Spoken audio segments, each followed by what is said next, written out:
Welcome to another edition of the Ultimate Weigh-In Show. I'm your host, Manpreet, aka MMA Lock of the Night, and your boy on Twitter at MMALOT. And this week we're going over a big UFC 268 card headlined by a pivotal welterweight title fight, a very interesting and a high-level welterweight title fight between Colby Covington and Kamaru Usman. This is the second time they're going out there and scrapping with each other. Obviously, at UFC 245, Kamaru Usman got his hand raised via fifth round KO or TKO, whatever you want to call it, and now they're running it back. And I can't wait, as I believe these two guys are the top two welterweights in the world, and I could watch them fight 4, 5, 6 times a day.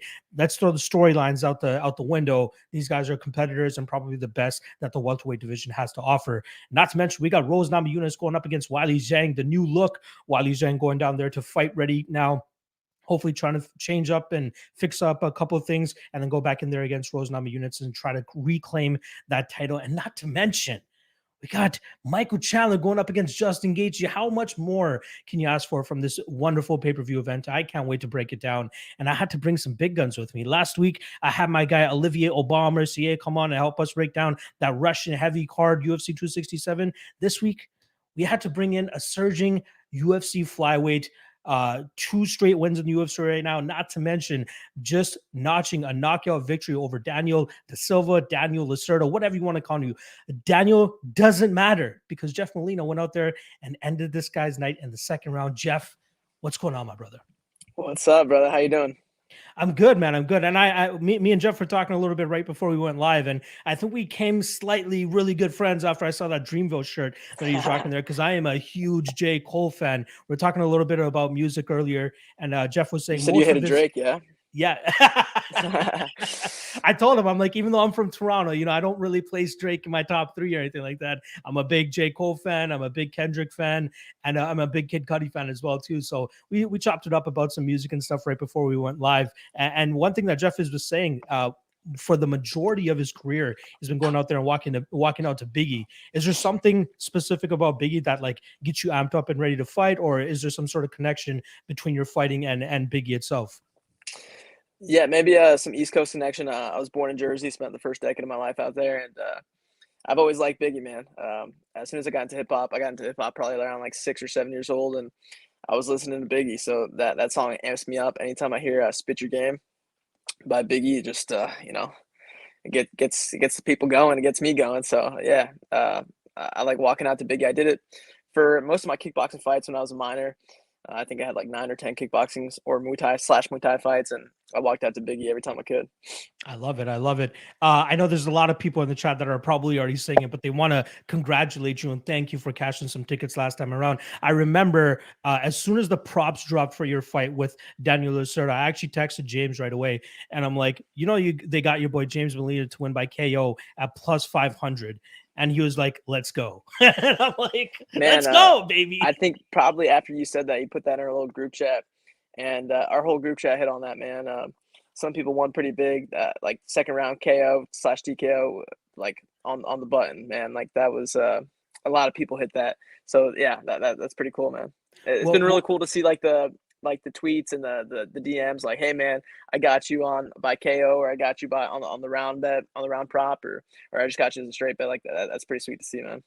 Yeah, for sure. Everybody loves kind of just like getting in the ear of the fighter if they can beforehand to be like, hey, I mean, if you knock this guy down, let's go for the club and sub. I'm trying to catch this submission prop rather than you trying to ground and pound this guy or anything like that. But I do want to ask you, in that fight, going back to your corner, you're like, dog, I'm starting to tire out a little bit. Right? You're kind of showing your hand to your coach, and he just got you right back on track. Obviously, James very good at doing so. What was your mindset kind of going into that second round, where you're like, I might not have the energy reserves that I thought I would have going into the second round? What the hell was going through your head, bro? Yeah. It's never a question of like, can I keep going? I'm a pretty transparent, honest dude. I'd consider myself, and I'm pretty aware in there. So I was just being honest with my coach. He asked me like, how you feeling? I said, hey, I'm a little tired. He's like, hey man, I know you can fight tired. I think he said something about along those lines. I don't quite remember, but it's like, yeah, you fought tired in your last fight or something like that. And that's true, man. Like everyone gets tired. Like everyone has a hot 5 in them, but dude, I fight really well tired, So I did it in my debut. I do it every day in the gym.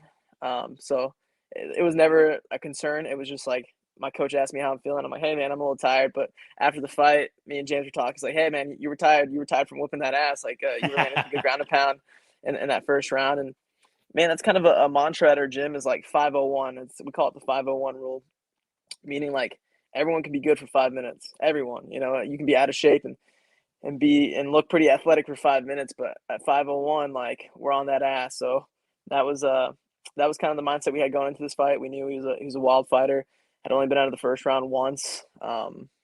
We knew he was slick off his back, like high level jiu-jitsu player, and he comes out hot. He comes out pretty wild. So the fight kind of went exactly how we thought. This is probably the first time a game plan went to the T, as far as we knew he was gonna throw up the triangle armbar. We worked those submission defenses a million times, and then we kind of expected a wild first round from him, but we knew I was better than him everywhere, wrestling, jiu-jitsu, striking, and it kind of played out that way. Two more quick questions that we'll get into the breakdowns of the fights this weekend. First and foremost, you never actually fought in the UFC when they had the crowds, right? You kind of jumped onto the scene, at least in the UFC during this COVID era, but your first fight was in front of the crowd for the first time, like since this whole COVID era. I know they had fans for the McGregor Poirier 2 card back in January over there in Abu Dhabi, but it wasn't max capacity like we were getting down there for UFC 261. That card will always hold a special place in my heart because like it seemed like every single fighter came out there and said, we're here for the fans. Let's go out there, put on a freaking show. And you guys had the second fight of the night after a crazy women's fight right before you guys between Nali Young and Ariane Carnelossi. And then you guys actually went out there and got those 50 G's, baby. You guys got the fight of the night that night too.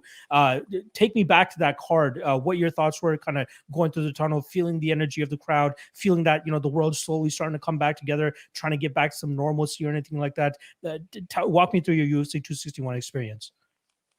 Yeah, man. So originally when I got offered that fight, it was supposed to be in Singapore. And I was like, fuck yeah. Like, dude, there's three things I want from the sport. I want financial freedom. The second is to be able to travel the world on the UFC's dime with my homies, my coach, and just experience different cultures, different foods.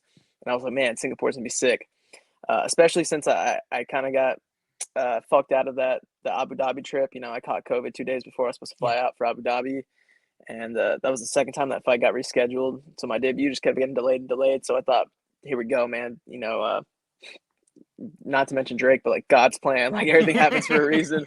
Like, here we go. We're going to Singapore. This will make up for missing out on Abu Dhabi. Fight gets moved to the Apex. They're not able to go to Singapore for COVID reasons. And then like 2 or 3 weeks before the fight, James FaceTimes me right after practice. He's like, have you seen the news? And I was like, what news? He's like, your fight's going to move to Jacksonville. It's in front of fans. First event in front of fans again, 15,000 people. And I was like, fuck yeah, man. So the experience was sweet. Sharing the card with fucking legends, savages, like 3 title fights on the card. The whole experience was surreal, man. And it was cool because like whenever I pictured having my UFC debut as a teenager, as like a kid, man, pretty much like ever since I started in this sport, I've always pictured it with fans. I didn't picture it in an empty Apex, where it's pretty quiet. I pictured it. Yeah. I pictured it in front of fans and getting to experience that. Like, I don't care if I ever fight, if I always fight in the Apex again, man, like I'm cool with that. Like I got to experience it once and I will forever cherish that moment. And, also to get fight of the night on a card that was so stacked like that is in your debut cool, too, brother. Like that's kind of how much better can you start off your UFC career other than like maybe a 13-second knockout and get the performance of the night? But like you provided an amazing show for us for 15 minutes. Went to war with this guy. I believe his name was Iari Klang, something like that. Or Richie Lang, sorry, that's his name. Absolute war of a fight, and I'm sure everybody was thanking you afterwards as well. Like, probably one of the more entertaining fights on the card. Secondly, we talked about this before we went live, but I do also want the viewers to kind of get an inside view in terms of how you got into the MMA betting world and stuff, right? Like I'm trying to bring on fighters and coaches and stuff that actually bet and gamble and can give us a legitimate prediction of fights, whether they run tape or they actually know these fighters and stuff. So what kind of got you into the betting side of things for MMA? Man, I was telling you this off camera, but it was I've gotten really heavy into betting probably since late July. Like before, it was $20 plays, at most $50 plays, and my heart was racing at that point. And then late July is when I started treating it like a job. My coach James Krause is really good at this, man. He's really good at this. He also treats it like a job. He's really good at making these plays, and he puts a lot of time into this. And he's a mentor to me, and he kind of taught me he kind of showed me the ropes. So like I watch tape. I watch a ton of tape regardless, man. Like I'm always watching fights, whether it's like a regional shitty fight at some local casino or it's UFC, LFA. Like I'm always watching fights, man. So this just makes me watch it a little differently. I subscribed to the MMA 365 website a couple months ago. Like Tape Index, baby, let's dude, man, go. That's my shit right there, dude. I've always watched a ton of tape. It's it's a great way to learn from other people's mistakes and successes without personally experiencing them yourself, without taking the brain damage for them. So I feel like it's a great way to learn. And so I was doing that regardless, man. And I hate to ramble, but it's just I treat this like a job, and it's worked really well for me in the last couple months. After my debut, I kept my daytime job and I kept working that for a couple months. And I quit, and I got a little nervous. I was like, man, no passive income's coming in. I could blow up my knee tomorrow and not fight for a year. So I had to talk with James, and he told me about what he does, and man, we've been killing it. Yeah, James is like a saving grace to a lot of guys, even myself, man. Like for him to give me the time of day, and he's done the show twice already, and he's kind of giving me some connections, and obviously we've been talking, DMing every now and then about fights that are coming up. Shout out to James, obviously out in Dublin right now. Yeah, but Unfortunately, one thing of doing this like the last 3 months is like I've learned so much of like what to do and what not to do, and like when to chase, when not to chase, and like. Yeah, man, it's just I'm learning on the job, and I think I have gotten better, and it's I treat it as if it's a job, and I put a lot of time into this every week, and it's fun, man. It's around a sport that I love and I'm obsessed with, so it's pretty cool, man. Yeah, we're talking about how like there's another way that you can go out there and try to make money off stocks and all that type of stuff, but like it's completely different language. Trust me, I was in the same boat where I'm like, I want to see Dude, if the I can AMC decipher this. I GameStop can't. shit got me into it, dude. So I do it for legit 8 months after practice. I'd get on Reddit and I'd be looking through these forums, and I'm like, dude, I swear this shit's in a different language. Like, and I was losing money, dude. I ended up losing like almost $3,000. Fuck. So I pulled all my money out of stocks, put it into different books, and I'm doing well, man. I'm doing well. I like to hear and that. it makes you watch fights differently, dude. It's fun. It's I enjoy this. I'm doing it regardless. Like, man, I would spend so much time watching tape, and now it's just for a different reason. Shout out to my guy George Menexopoulos here. Does it help you as well as a fighter, Jeff? I'll ask you this last question. 100%, then we'll get into the breakdowns. Yeah, in what way? So, man, I have a little coaching role at the gym too. So I will watch tape for some of our fighters, the people I help out. And when you watch fights, you try to watch it from different perspectives. One as a fan, one as a coach. And when I do it as a coach, I try to do both sides. Like I try to see what A guy's doing well and wrong, and then I also try to see what B guy's doing well and wrong. And then from a betting perspective, it's completely different, man. Like you have to take into consideration the tape, the resume, who these people are fighting. There's so much that goes into play, and again, it's just when you put that much time into the sport, it pays back to you. It's so as a fighter, I get better from watching this tape. I get better from seeing what bums this guy beat up and knowing names, and it helps out with other picks and plays, and it just helps as a fighter and in general too for plays. All right. Let's not waste too much more time. Let's get into what the people are here for, and then want obviously your thoughts on some of the fights that we got coming up tomorrow night. And funny enough, the first fight is actually in your division, the flyweight division. We got CJ Vergara, who actually missed weight this morning by 1.5 pounds. Didn't look the greatest on the scale, but it is what it is. He missed weight. Ode Osbourne is his opponent in terms of odds. We got -175 on Ode Osbourne, +155 on CJ Vergara. Since this is your division, I'll actually let you kick this one off. How much do you know about these guys, and who do you ultimately think ends up winning this fight? Man, I pay special attention to people in my weight class, so I know about these guys pretty well. CJ and I share an opponent in Jacob Silva, who I fought on Contender Series. Man, this is actually one of my favorite plays here. I like O'Day in this fight, man. I don't think CJ's been tested. He got a good win on Contender Series over a tough dude. I just think O'Day is gonna cause some problems for CJ. He's long, he's lengthy for the weight class.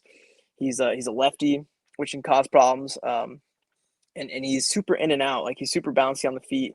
And CJ kind of plots forward, has power in both hands. I just don't think he's gonna be able to find O'Day all fight. I also like the over 1.5 in this, man. I like it a lot. Interesting. Yeah, I like it a lot.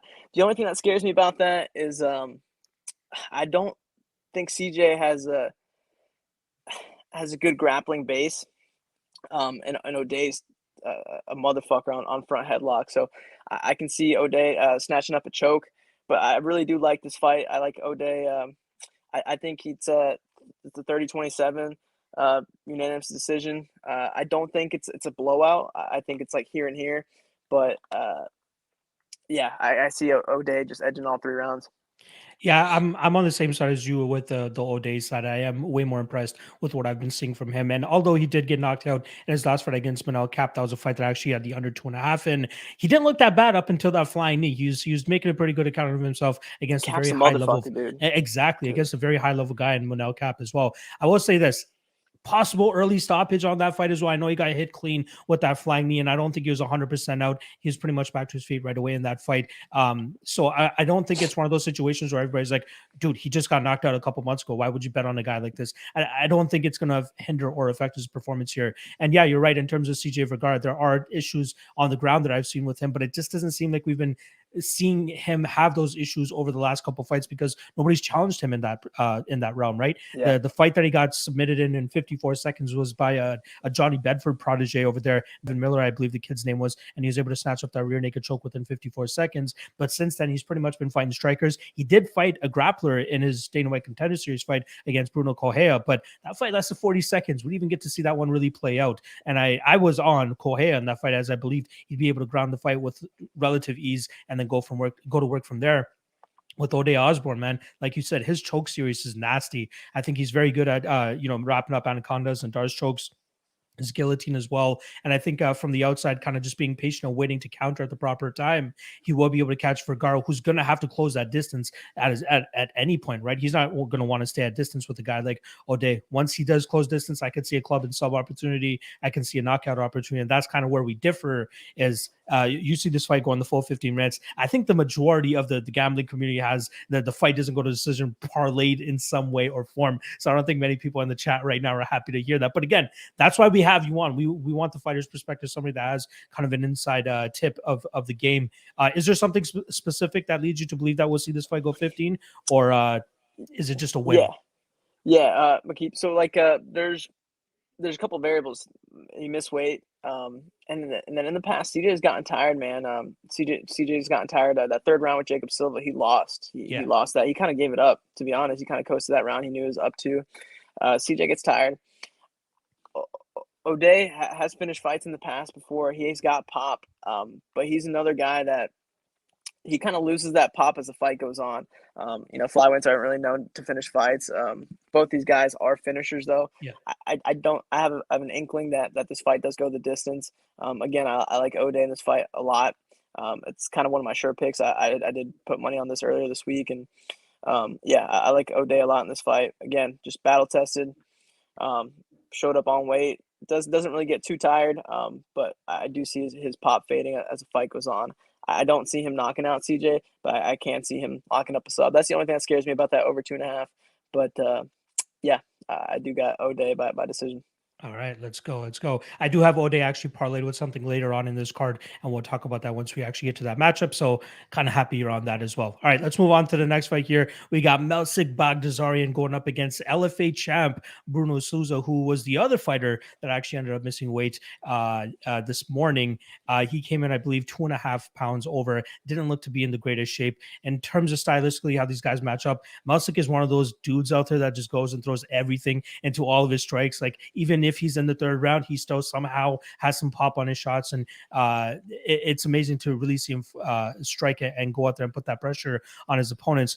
Probably one of the most ideal regional scene performances for this guy, right? We're talking about he lost his first ever MMA fight, then he went to boxing and kickboxing and came back 5 years later and goes in consecutive order 14-second knockout, 32-second knockout, 9-second knockout, 9-second not too quick enough for you, 7-second knockout in this next fight. Then he goes on to the Contender Series and fights Dennis Bazookia and goes the full 50 minutes. Seems like he dropped the second round there, but had enough gas in the tank to go out there in that third round and show that he wanted a little bit more, really put that pressure on Bazookia and took that decision just based off of that. And then obviously we saw him go out there and finish Colin Anglin in the second round of his UFC debut. The guy looks like the goods, but that gas tank issue is eventually going to catch up to him, especially if he can go up against a guy that is going to be able to deal with that pressure early and then start to come on later. Now, I thought Bruno Souza could have a little bit of liveness to him as an underdog here, considering his Machida style. He's a little bit elusive at times in terms of being able to catch him, but he is still damn hittable, especially in that first round. And you don't want to be a hittable guy against a power hitter like a guy like Masik Baghdasaryan. Add in the fact that he looked like shit this morning, man. He did not look good at all on the scale. I do believe that Mausik is going to go out there and find that chin early in this fight and get that knockout. So I actually bet the under 2.5 in this fight at plus 100. I thought that was a good spot. I do believe that this fight finishes way more than 50% of the time. And I do think that Mausik Baghdasaryan has that power to give Bruno Souza his first ever knockout loss. Bruno only lost his first ever fight and then went on a 10-fight winning streak. However, controversy lays in there as he did have that fight against Mike Hamill, where Mike Hamill was able to kind of, just ground and pound him for 2.5 rounds until unfortunately he landed an illegal blow to the back of the head.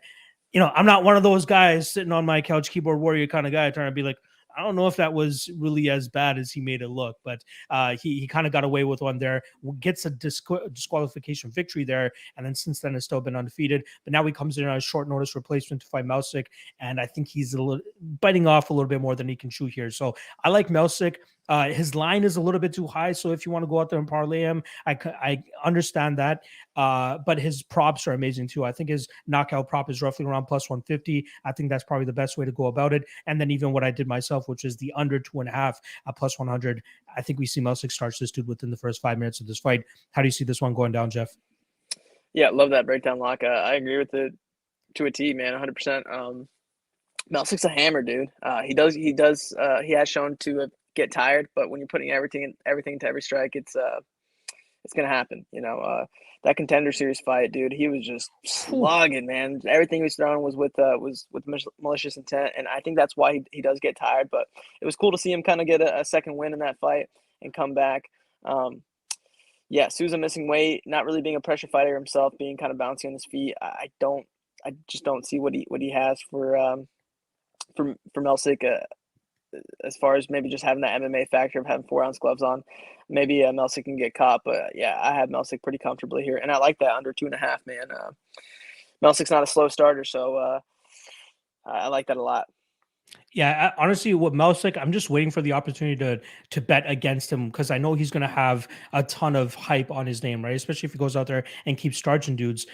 Something that reminds me of a fellow guy that we're actually going to be talking about in a couple of fights, a fellow Armenian of his, Edmund Shahbazyan, going out there and just starching dudes really quickly. And then once he gets pushed, going into deeper rounds, that's where he starts to fade. And that's what we got in the Derek Brunson fight. Being able to catch him as a plus 250 underdog was freaking amazing. And people are just like, why are you betting on Brunson? Brunson's going to get starched. But you got to look past guys that are just going out there and starching dudes in the first round. Mausik was that guy going into the Contender Series that people are like, okay, I'm taking Bazookia because he'll likely be able to survive early. But he showed us that he had that extra gear. But I still feel like Bazookia didn't have the cardio that was needed to deal with a guy like that. I feel like it's coming. It's going to be in his next couple fights that there's going to be a guy that can deal with that pressure early and then put it on him late. Bruno Souza is not that guy.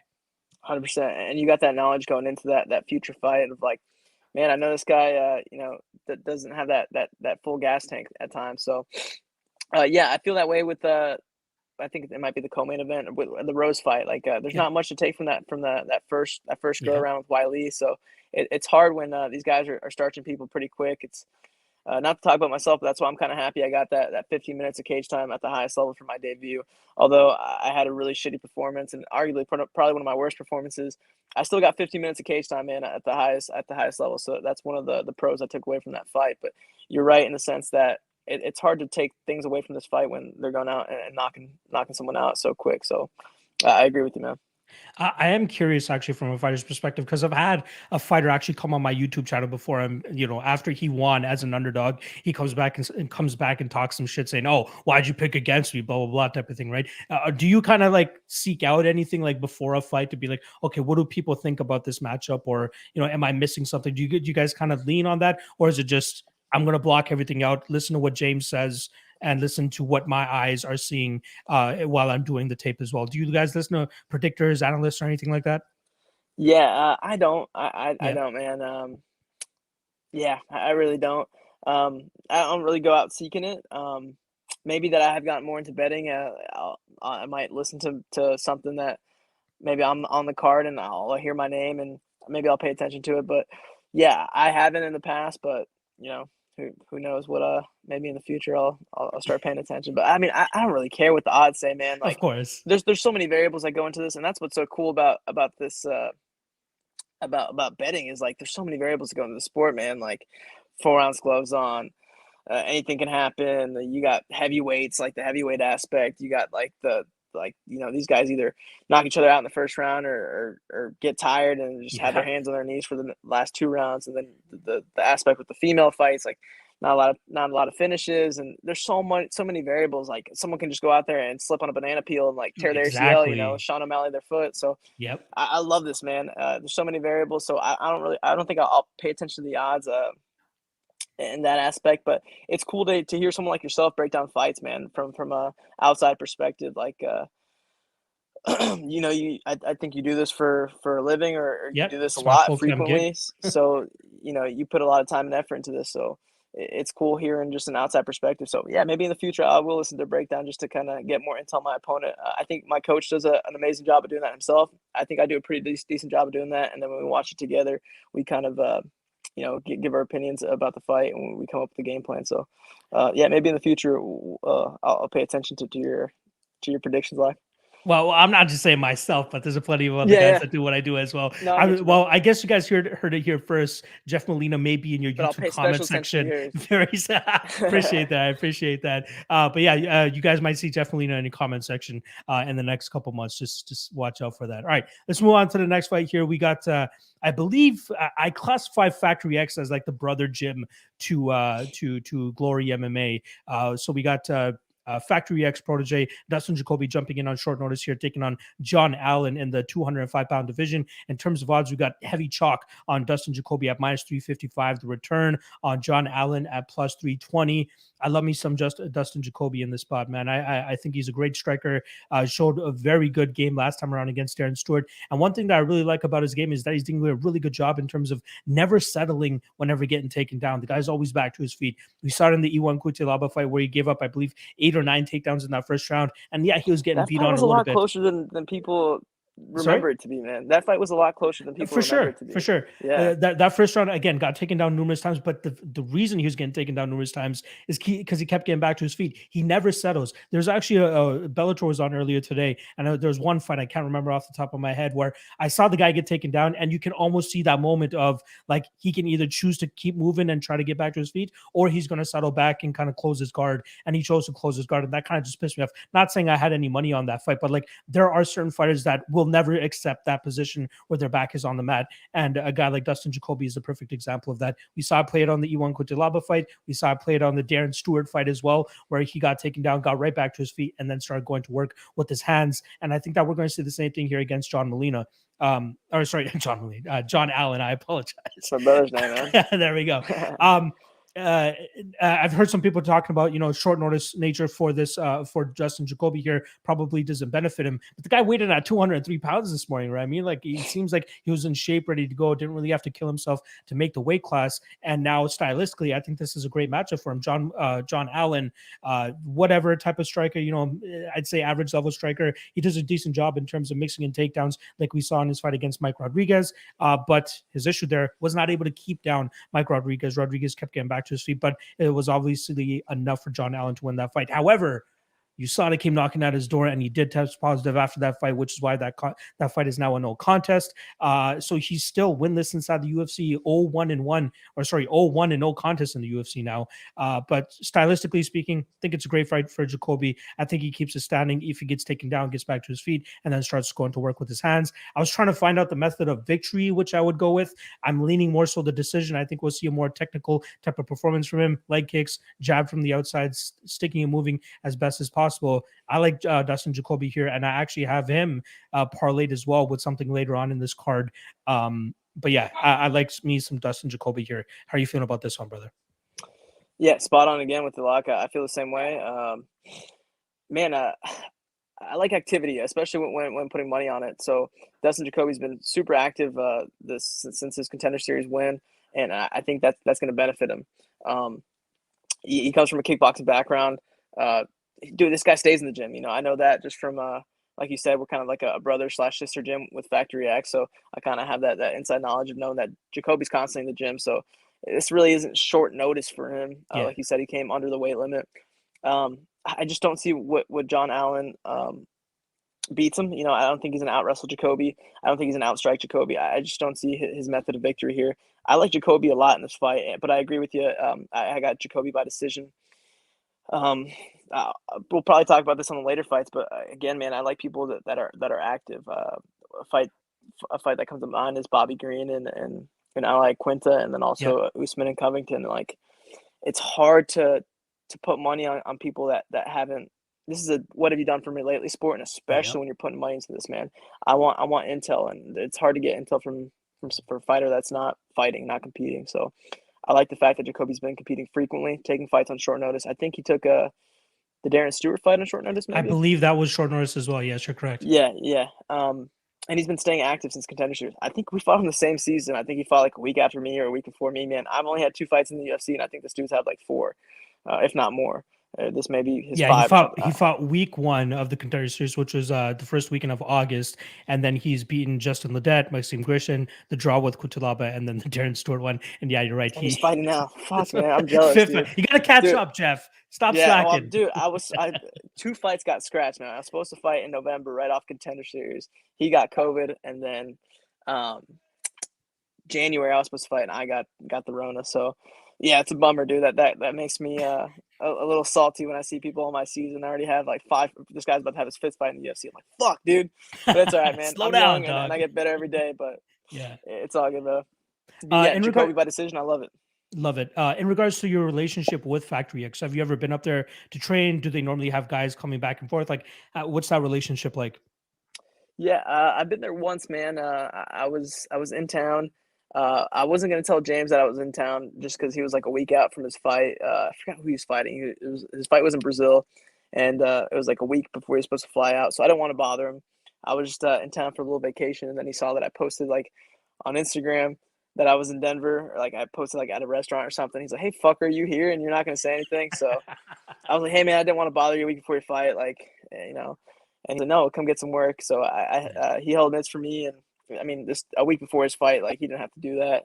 But I've never actually like trained there, gotten to like roll or spar with any of the guys there. But we've had a couple guys come down to Glory, and I've gotten to go with them. So yeah, I'm actually in Denver on Wednesday, so maybe I can get some work while I'm up there.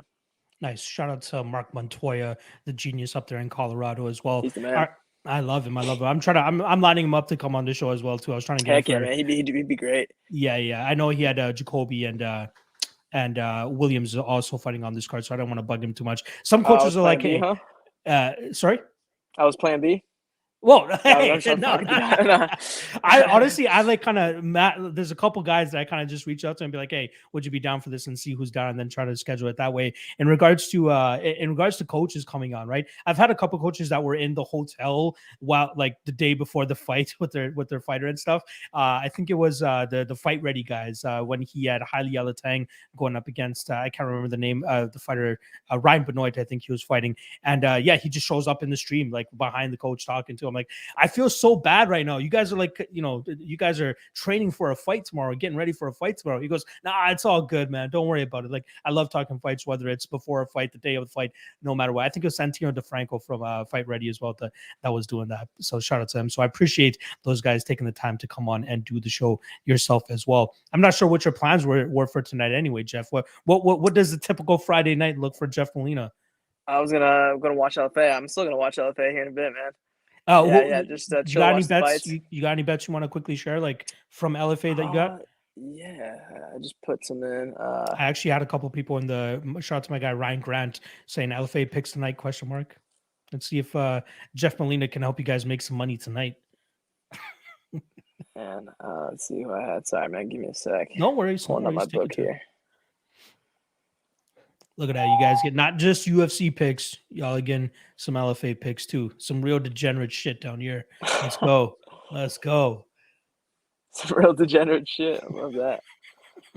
Let's see. Oh, man. So I got him early. I can't say this dude's name. Batsumbarrel.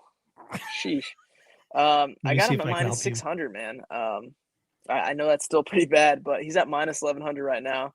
I like the under 2.5. I got that at minus 185. Nice. I like that a lot. And then I'm taking the dog. I'm not sure if it's the main event or co-main. I think it's the co-main. It's a flyweight fight. Mark Lomacko and Yuma Horiguchi. Yep. I like Horiguchi at plus 275.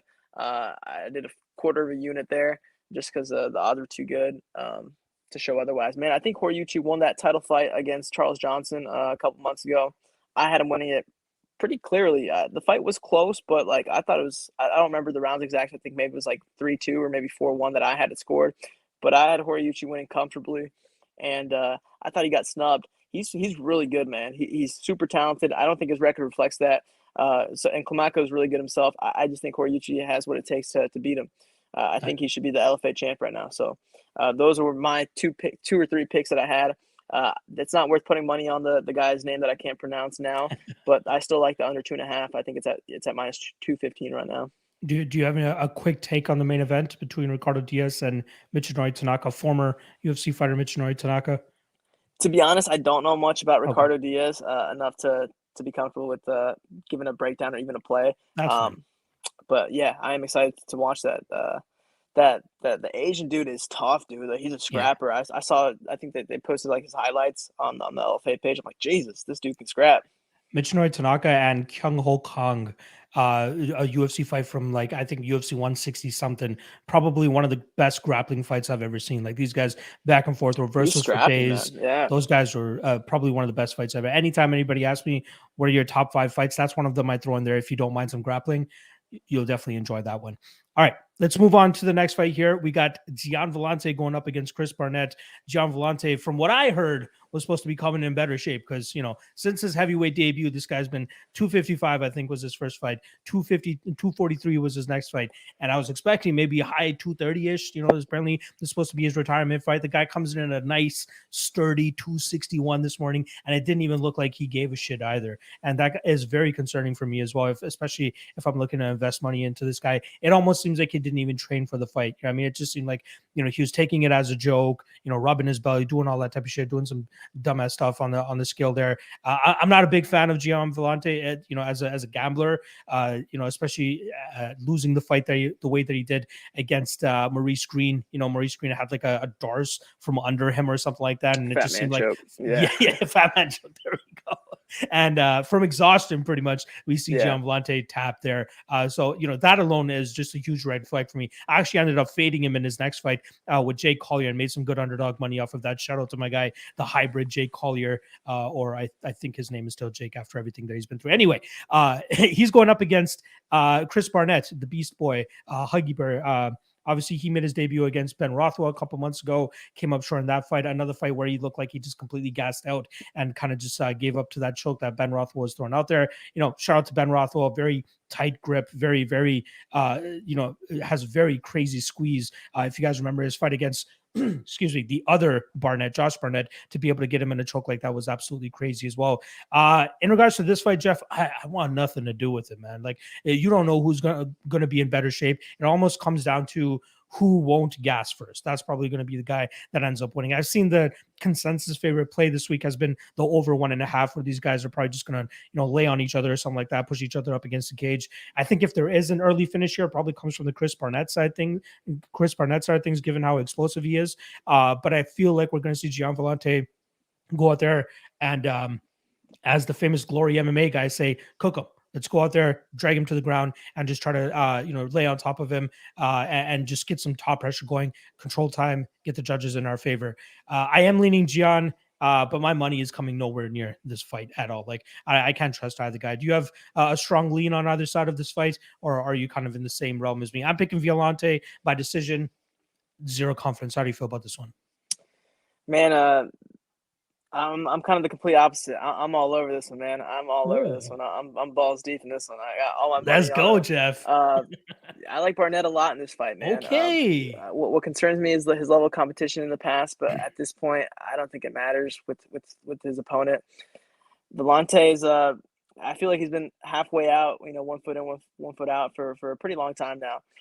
The fact that he announced this is a retirement fight kind of just solidifies that point. I think since his heavyweight move, he's been that way of not really wanting to do this, but kind of just doing this for a check. He's been more of a family man, or for whatever reason, he's not, dedicating his life to the sport to the point where he can't make 205 anymore. And he doesn't look like an athlete at heavyweight. I think 205 was his weight class, whether it was a tough cut or not. I think if he would have talked to the right person, he could have made it comfortably. I just don't think he wanted to dedicate the time he needs to make that weight class and to train to get down to that weight. So I like Barnett a lot in this fight, man. I also like that under or over 1.5 that you mentioned a lot, enough to put multiple units on it. Wow, let's go. I really like it, man. I really do. This wasn't my idea. This is something I stole. So I should have prefaced it with that. I got this pick from James. But the more I thought of it, dude, the more I liked it. It made sense to me. I really like the over 1.5. But I also like Barnett straight. I think it's a pretty dead even fight, if I'm not wrong. I believe Gian Villante was a -130 favorite last time I checked, and right now he is sitting at -125. So a little bit of money coming on the Barnett side of things. Yeah, man. Look like Dookie at weigh-ins. The fact that he announced his retirement beforehand, I never liked that, man. And at this point, I think he's just fighting for the check, and I wish him nothing but the best outside of the sport. And he's had a ton of fights, man. Like I think he signed with Strikeforce. He fights Sam Alvey. He signed with Strikeforce in 2011, and then obviously came over in the merger as well. So you got to believe his he has a win over Corey Anderson, though. He does, yes. Surprisingly, a win over Corey Anderson. Yeah, man. So this guy's arguably the GOAT.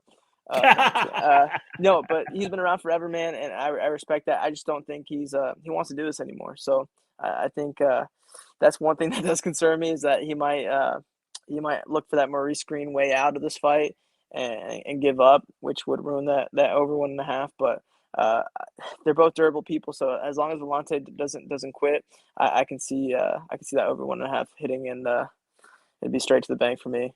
Let's go, Jeff.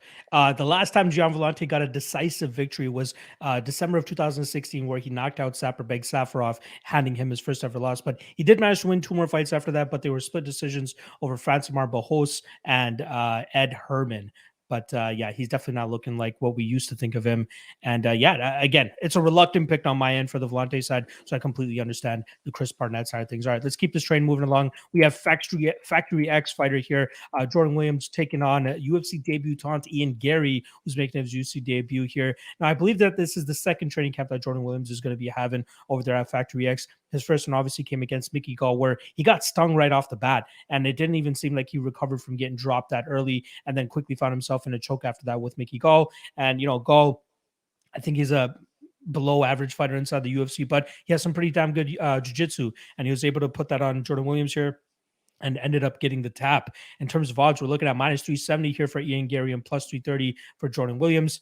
I want to be as respectful as possible about fighters, but I don't think that Jordan Williams really has what it takes to cut in the UFC. I think Ian Garry is the truth, and I do believe that he's going to go out there and face some resistance in the UFC at some point. I just don't know if Jordan Williams is going to be the guy to do so. The only real chance I'm getting Jordan Williams, to be honest, is a Hail Mary KO. Outside of that, I think Ian Garry does a really good job in terms of controlling the distance. And now, obviously, trained down there at Sanford MMA, he was kind of booted from his training camp before his last fight, finding a great home in Sanford MMA, which I hold in very high regard. Got to believe that Henry Hooft and those guys down there are going to have him ready to go in this fight against a guy like Jordan Williams. I'm thinking Ian Garry, probably first or second round submission. I think he hides his takedowns very well behind his striking, and from there he should be able to get this fight to the ground and then do some work from that top position. I'm not high on Jordan Williams. I think that Gregory Rodriguez went on the Contender Series was probably the pinnacle of his career at this point in time, especially considering how good Gregory Rodriguez is doing inside the UFC. But yeah, it's going to take another Hail Mary KO for him to climb this mountain here of Ian Garry. How familiar are you with these guys, especially Ian Garry, and what do you think his potential is like? And then obviously, who do you think ends up winning this scrap? Locke, I'm pretty familiar with both dudes. I've been a fan of Gary's, with all his work outside the UFC, and now he's finally in the UFC, and I think he's gonna have some good success here, man. Especially in this fight. I don't see what Jordan Williams has for him. Like you mentioned, I think Williams does have the knockout power to get her done. I just don't see it happening. I like the move to Sanford for Garry. I got a buddy that trains there, and some little insider knowledge is that Gary's a motherfucker in the gym, dude. He's super talented. That's what we're here for. he's really good. With top like high level people that are fighting and later that night as the opener on that main card. So I heard he does really well against those guys, and I got Garry pretty decisively. What are the odds on that fight? Do you know? He's a big favorite. He's like minus 370. I actually have him parlayed with O'Day Osbourne. That's the play that I have. I got 2 units on them at plus 106. Yeah, just straight bet. A parlay, yeah, just straight up money line, parlaying them, yeah. Nice. I like that, man. I also don't mind the under 2.5 on that. I think Garry can pull off a submission. I don't like Williams' ground game at all. Really, his only chance I see is a knockout. So I got Garry comfortably, and I don't mind the under 2.5 on that. I love it. Speaking of Ireland, obviously Headmaster James Cross is over there and just had to have that fight with Gallagher and Patchy Mix. Did you happen to catch that fight? And if so, what were your thoughts on that fight? Patchy Mix is a motherfucker, isn't he? Yeah, man. Dude, let's talk about that walkout first. Fucking oh dude. My That's God. legendary goat shit, dude. That was awesome, dude. I got goosebumps. I had to stand up, dude. I was in the middle of a nap, and I was like, I woke up as he was walking out. So yeah, I'm not sure if Patchy walked out first, but yeah, holy he did. Shit, man, that was nuts. That was incredible. Like, dude, I want that one day. I want to experience that walkout one day. That was in sick. Jersey one day. In Jersey, with your friends and family around. or Colombia, man. If I could bring a card to even better, yeah, Colombia for sure. That'd be sick. But man, Gallagher looked good. I hate the Hail Mary guillotines he was going for. Yeah. It's kind of like after the first 2 don't work, stop. Yeah. Or after the first one, because that first one, no, maybe it was the first or second. One of them was really tight. So after you lock it up as tight as you can, and you still don't get it, like that should be your green light to not do it again. But he looked good on the feet, man. His strike has improved so much. It was less of that karate bouncing and more of just like kind of Dustin Poirier step throughs, and he was finding Patchy a lot with those. Poirier's really good at that step through where he switches his stance and then brings a big overhand off that stance switch, and there's a lot of pop behind it when he does so. And Gallagher was finding Patchy a lot in that second round with that step through. I thought he looked good. I thought the first round was close, could have went either way. I'm a little biased, so I gave that first round to Gallagher. So I had a 1-1 going to the third, and I just think he got caught. I think Patchy was smart to start initiating the grappling a little bit more after getting clipped a couple of times. He was like, fuck this. And obviously it was an area where he was I don't want to say better than, but just more proficient in this fight. I got to think that the size he had helped. He's a big fucking dude, man. Yeah. He had a grappling at high roller. You know what that is, Locke? Yeah, with Tim Elliott. I saw that. I actually had James on my show like the day that happened, which was hilarious. But yeah. So the high rollers event, they're doing a jiu-jitsu fight. I hate what they call it fights, but a jiu-jitsu match. A match. For Yeah. for a pound of weed, which is pretty cool. Yeah. He weighed in at 179, bro. Oh wow. He's a 35er. Damn. I've been in the sport a pretty long time. I've seen some big 35ers. I've never seen a 35er walk at 180. That's a big So, boy. Jeez. Contractually, he had to be under 180. So I was thinking maybe he was even bigger than that, and then just dieted down to 179. So he was 179, and then Tim was 136. So wow, I didn't for realize event. that dynamic. Actually, I just assumed he's a big dude and just carries the weight well. But god damn, that's crazy. Yeah, and missed weight for his fight with Gallagher today, or yesterday, I should say, when he weighed in. I just think it's a little disrespectful to not only miss weight, but like not really care about it, man. It's disrespectful to your opponent, to the promotion, to the co-main event slot you're in. Like, I know people that would chop their left nut off to be in that co-main event slot. And dude, this fucker was eating a hot dog at at this high rollers thing 2 weeks ago. Oh my god! I saw a picture of him eating a hot dog taken from one of my teammates. She was showing me, and it's like, man, that's just like disrespectful at this point. Of like, course. dude, I cut a good amount of weight to make the flyweight limit, and I make a lot of sacrifices to do so. And I know it sounds like I'm bitching, but a lot of fighters do, man. A lot of fighters, I have to weigh out every meal. Yeah, so I just think it's a little disrespectful for that dude to be missing like that. And you got to think, like, I'm pretty sure that's a stat too, Locke. You would know. You make a lot of picks and plays here. Like, people that miss weight, most like usually win the fight, right? Isn't that a stat? Like, there was something there's something, I think it was at the beginning of this year or last year, where there was like a crazy run that everybody who missed weight was always winning their fights. I think it's kind of subsided now, where it's kind of a little bit of half and half, but there was a point in time where like everybody who missed weight was killing it and winning. So obviously with Patchy Mix's game and style, he wanted that extra weight too, and I definitely helped him out in there. But that guy has a nasty guillotine that he's able to snatch onto some people. I know obviously a skillful dude. It's just that part of missing weight bothers I absolutely me. understand that. But yeah, obviously a skillful dude, great grappler, nasty on the back, and obviously has a nasty guillotine. I knew he was nasty off the back, but I didn't realize how sharp his guillotine was. Shout out to my guy Ryan Grant here, who said Ireland didn't get today, but they're definitely getting it tomorrow with our guy Ian Garry. So hopefully he comes through. All right, let's move on to the next fight. We got Edmund Shahbazyan going up against Nasruddin Imavov.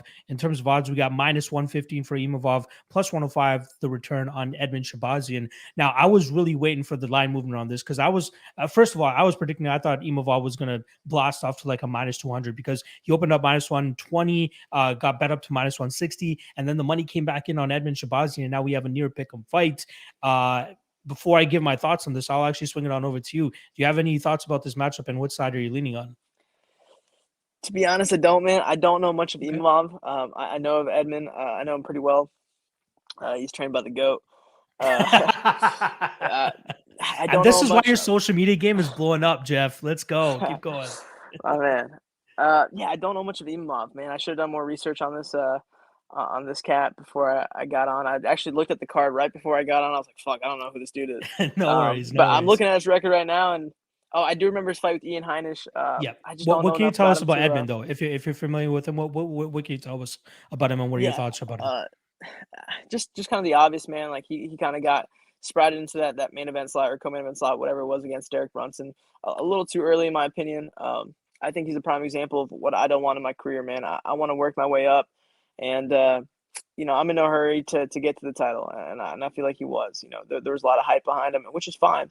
Just you got to be smart. I don't want to say picking fights, but just in this game, like people are telling me, like, dude, you should fight a top 10 guy next. And I'm like, what the fuck? I'm still on a Contender Series contract, I get better every fight. I get better every day in the gym. I'm 24 years young, and I know I'm talking about me again, but I'll relate this back to Edmund. It's just like, I don't want to rush anything, man. I'm cool with fighting every single person in this flyweight division on my way to a title shot if need be. I'm okay with that title shot coming down 4 years down the line at 28, 29, 30 even. I'm in no hurry, man. And I feel like Edmund was a prime example of getting skyrocketed a little too early. He's a talented dude, sharp boxing. I don't think he's defensively sound is my only problem with Edmund. I shouldn't say only problem. I also think he needs to work on his takedown defense a little bit, but I don't think he's defensively sound. He doesn't bring his punches back to his face. he's sharp. Like he has this ability to turn over his punches at the last second, give a little whip at the end, and I feel like that's how he's been able to put people away. But I don't think he's that defensively sound. I don't know much about Imavov. I think I'm butchering his last name. Nailed it. But that's it. All right. I don't know if he's a striker or a grappler, but if he is a good striker, that's one thing that would concern me about Edmund. Is just that he's not that defensively sound. He has this like high guard type style. I would say Piotr Yan, yes, but people sleep on the fact that Piotr Yan not only keeps his high guard, but moves his head as he does it. I think that's fucking huge. I think people really don't realize that or ID that. He has that traditional Thai high guard style, but he moves his head as he does it, which you don't see a lot with the Thais. It's very just keep that shell up in front of you, right in front of your face. But Piotr Yan's moving his head as he does it. Edmund does not. And then as far as his takedown defense, we saw in that Derek Brunson fight that needs some work. Has he fought since then, or was that his last fight? The Jack Hermanson fight was his last fight. That's so right. Yeah. That's where he looked really good in the first round. Sharp boxing, was sticking and moving very well. Defended a couple takedowns, but then in the second round, the main issue that I have with him is his cardio, and that's where I think they really start to come into play. That's where we saw Jack start to land takedowns, and then he really started to gas in that third round, and we saw Jack Hermanson get a 10-8 on all three judges' scorecards there to decisively finish off that fight. That's my main issue with Edmund Shahbazyan. I can't bet on a guy that I can't trust his gas tank, because if he can't go out there and destroy the guy in the first round, you're kind of screwed in the next two rounds. So that's kind of like principle number one for me. Don't bet on gassers unless I see a very high chance that they can win in this first round. I have to sit back and kind of take a back step and just watch the fight. So in this fight, particularly with Imavov was a guy that I actually faded last time around with Ian Heinisch, because I thought Heinisch would be able to get him down, kind of grind him out, and just take him into deep waters. That's kind of something that Phil Hawes did in the past, and that was a very uncharacteristic Phil Hawes, because that was a Phil Hawes that used to dead dudes in round one, and then in round two he'd gas out himself and get deaded himself. Shout out to fellow MMA Glory MMA guy Julian Marquez, who's kind of doing that to Phil Hawes as well. So seeing Phil Hawes go out there and control Imavov up against the cage and not let him get his game going, which is kind of range striking and pinpoint striking from the outside, I thought that Ian Heinisch would give him a much more difficult time. But it seemed like in between those fights that Imavov made tremendous improvements, digging underhooks, getting off the cage, pivoting off the cage, getting back to the center of the cage, and really kind of letting his striking go from that, which is why he finished Ian Heinisch in that second round, because Ian was really like starting to get into desperation mode trying to get this fight to the ground.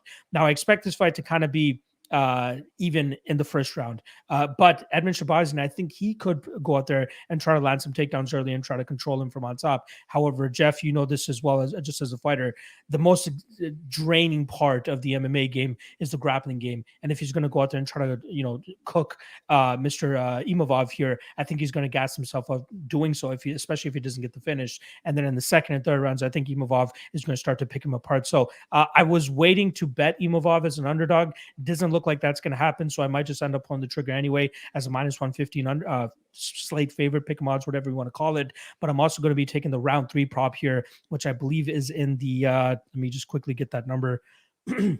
Imavov to win in round 1 plus 10,000 or plus 1,300 based on which bookies that you're looking at. I think he's very live to go out there and finish Edmund Shahbazyan, especially late in this fight. It looks like his cardio is improving as well, which is great.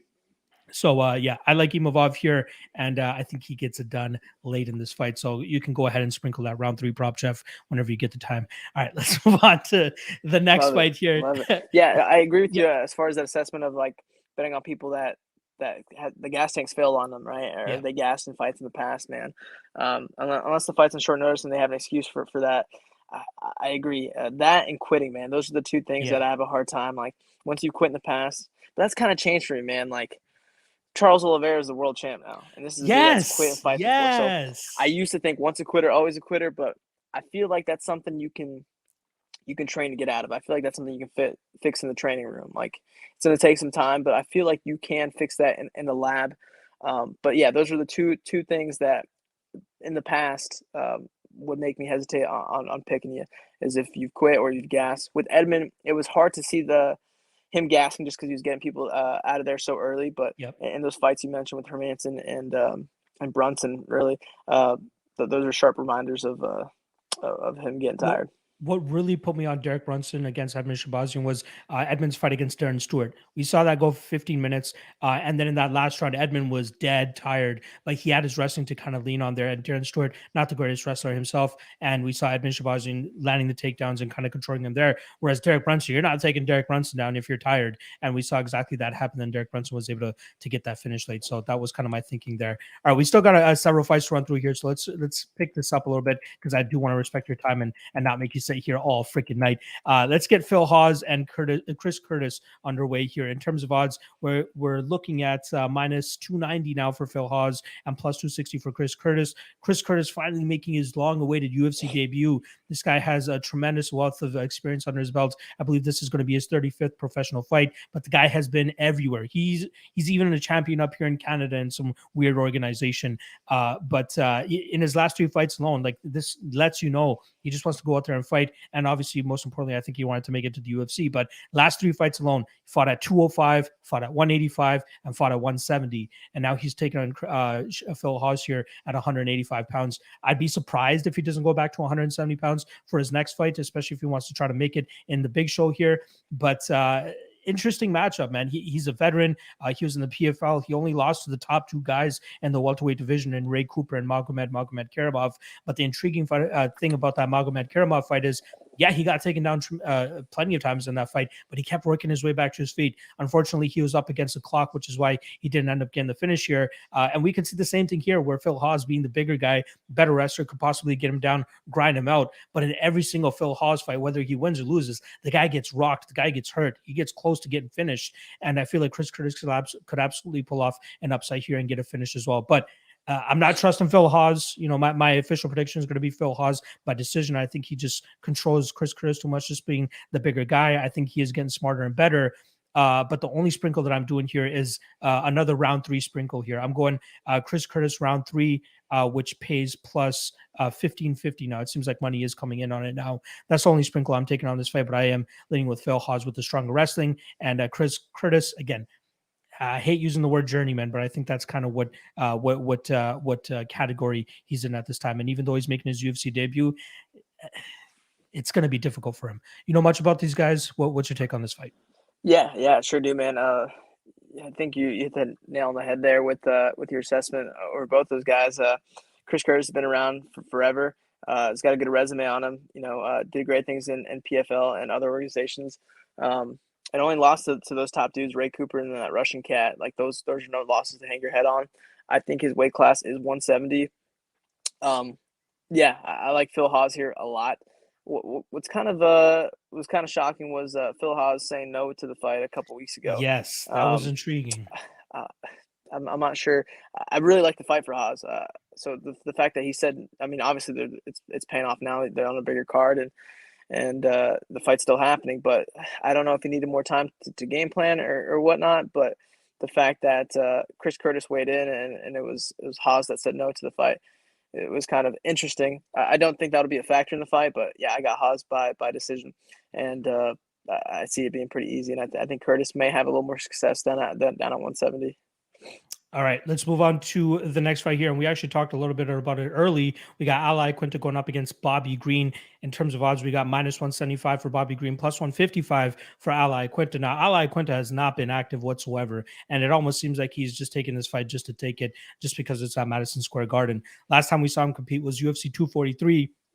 Or Dan Hooker dismantled him over 15 minutes, and he ended up losing a decision in that fight. Before that, headlined the UFC Ottawa card up here in Canada against Donald Cerrone, lost that fight by decision. But it was really that Kevin Lee fight before that really kind of like brought his love for the game back, it seemed, right? He was a big underdog in that fight against Kevin Lee. Kevin Lee was surging at that time, but then Iaquinta just absolutely shut that shit down and beat him over 25 minutes. However, now, like I said, it seems like he has a foot and a half out the door. It doesn't even really seem like he's there for it, right? If I'm not mistaken, the UFC announced this fight even before he signed the contract, and he was just like, you know what? It's at MSG. Let's do it. And for the UFC side of things, it's like, let's just throw this guy on the card because he's a local favorite, right? People love him up there in that New York area, and they want to go out there and see him fight. He has a great personality, has a fun fighting style as well. And now let's match him up against a guy like Bobby Green, who's fun in his own right.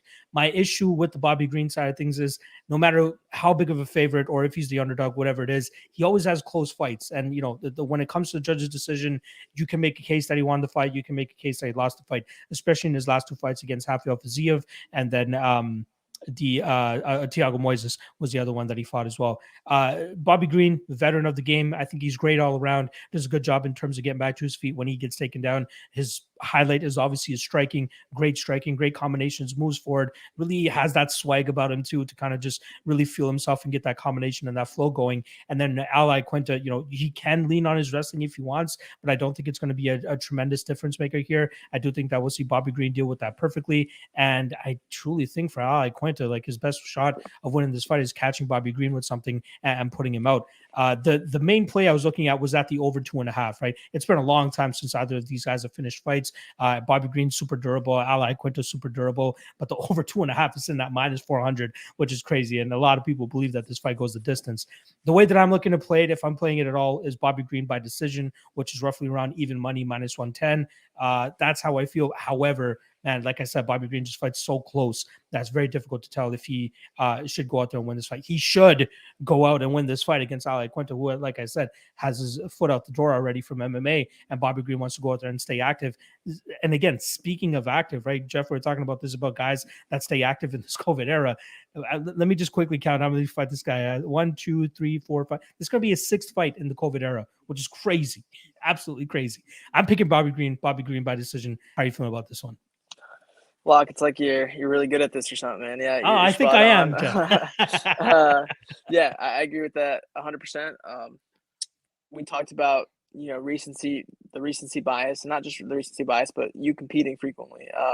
It's hard to gain intel on somebody or make any plays on someone that hasn't fought since Nam.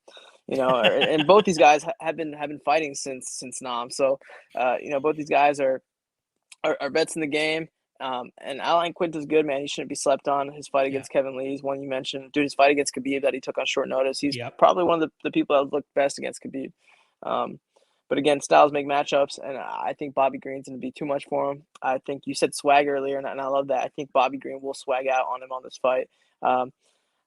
Bobby Green has this ability to not get hit clean, man. His last fight with Fiziev was a perfect example of that, man. He was getting hit, but not getting hit clean. He's almost Anderson Silva-esque, the way he rolls with punches. It doesn't look the best on camera. It looks like he is getting hit pretty hard, but if you slow it down or maybe try to look at it from a different perspective, you can see that he's rolling a lot with the punches, and he's so good at the little shoulder roll, man. I like Bobby Green a lot in this fight. You mentioned that the over 2.5 is now at minus 400. I caught it a little earlier, but I like that a lot too. I like Bobby Green a lot in this, man. A lot, enough to put multiple units on this guy. That him and Barnett were my big two for this card. I like Bobby Green in this. Speaking of these guys going to decision a hell of a lot.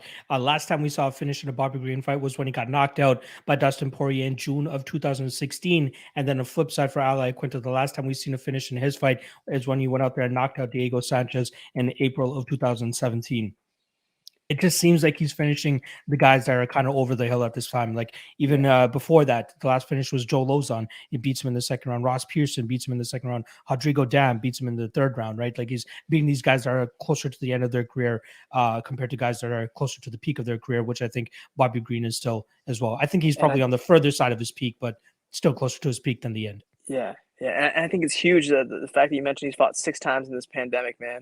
This guy's racking up money during this pandemic time. Right. And Iaquinta, I'm not sure what he's been doing, if he's been dealing with injuries or if he's busy selling houses. But but man, it's so important to stay active in this game. Like the sport's constantly evolving, and from a betting perspective, it's hard to put money on someone without that intel. Like we don't know what Iaquinta's been doing, if he's been training, how he's been looking. It's one thing to train, it's one thing to compete.